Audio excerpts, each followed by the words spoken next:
মুখ্যমন্ত্ৰীৰ পূৰ্ণ নিৰ্দেশত বটদ্ৰৱা সত্ৰৰ প্ৰায় 940 বিঘা মাটি উচ্ছেদ হ'ল।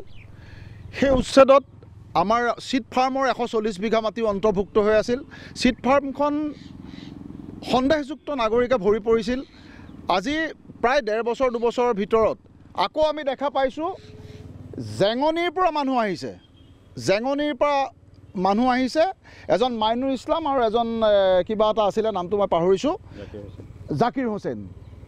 এতিয়া চাওক আপোনালোকে ইয়াত বেৰ দি পেলাই বটদ্ৰৱা অঞ্চলতো একদম বটদ্ৰৱাৰ শলগুৰি সত্ৰ, নৰোৱা সত্ৰ দুইখন খিলঞ্জীয়া মানুহে বসতি প্ৰধান এৰিয়া আৰু এয়া সত্ৰৰ ভূমি। সেই সত্ৰৰ ভূমিতে চিট ফাৰ্ম খুলিছিল। আজি সেই চিট ফাৰ্মত আকৌ এই যি দুজন জাকিৰ হোসেন আৰু মাইনুল ইছলাম নামৰ মানুহ, সেই দুজন আমাৰ বটদ্ৰৱাৰ পৰা প্ৰায় 10 কিলোমিটাৰমান আঁতৰত জেঙনি নামৰ এটা অঞ্চলৰ পৰা আহি পেলাই ইয়াত কৃষি কৰিছেহি। বটদ্ৰৱা অঞ্চলত কি আমাৰ খিলঞ্জীয়া মানুহৰ অভাৱ আছিল নেকি যে ইয়াত কৃষি কৰিব নোৱাৰে?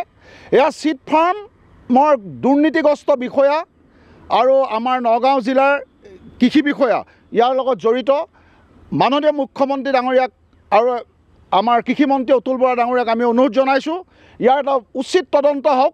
আমাৰ বটদ্ৰৱাৰ যি খিলঞ্জীয়া ৰাইজ, আপুনি চাওক বটদ্ৰৱা অঞ্চলটোত ধান আজি তাৰিখত যি বড়ো খেতি হয়, মেচিন খেতি হয়, হাজাৰ হাজাৰ বিঘা মাটি আমাৰ ৰাইজে কৰে।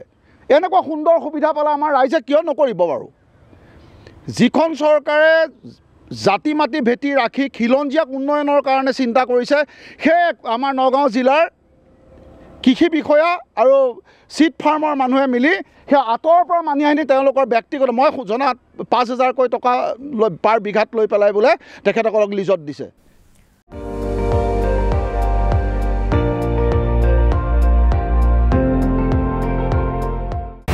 আপুনি চাই আছে ND24, সৰ্বশ্ৰেষ্ঠ নহয় সৰ্বোত্তমৰ দৌৰা।